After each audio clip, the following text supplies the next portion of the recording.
Avalanche is a scalable open-source ecosystem built for running DeFi applications and deploying enterprise blockchain solutions.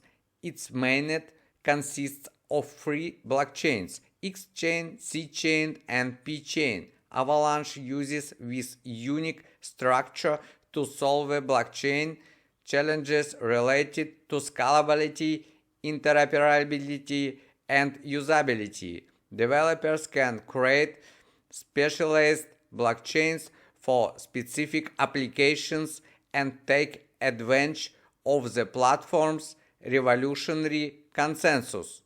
Avalanche can confirm transactions in under 1 second and supports the full Ethereum development toolkit. The platform can accommodate the participation of millions of dependent validators as block producers using the proof of stake model.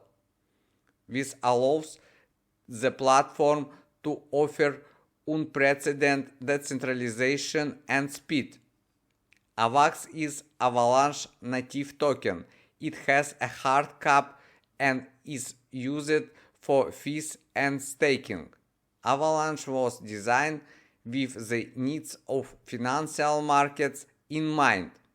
The features built-in support for easily creating and trading digital smart assets using a sophisticated set of custom rules that determine how the asset is processed and traded to ensure regulatory compliance.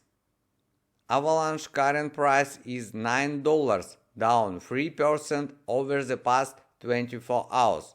Avalanche all-time high of $145 was reached on November 21st, 2021 and is currently down 93%.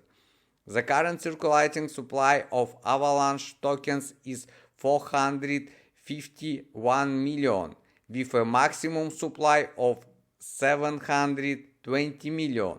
Avalanche 24-hour trading volume is $175 million. Trading occurs of 107 markets and 89 exchanges. Avalanche current market share of the entire cryptocurrency market is 0.20%, with a market capitalization of $3.8 billion. Avalanche price is expected to rise in the long term as indicated by technical analysis and analyst forecast. It's possible that by early 2030, Avalanche will be traded at levels close to $150. Investing in cryptocurrency involves financial risk. Before making a decision, we recommend ordering our investment or speculative portfolio of the 10 best and most relevant coins today in our Telegram channel via the link in the description.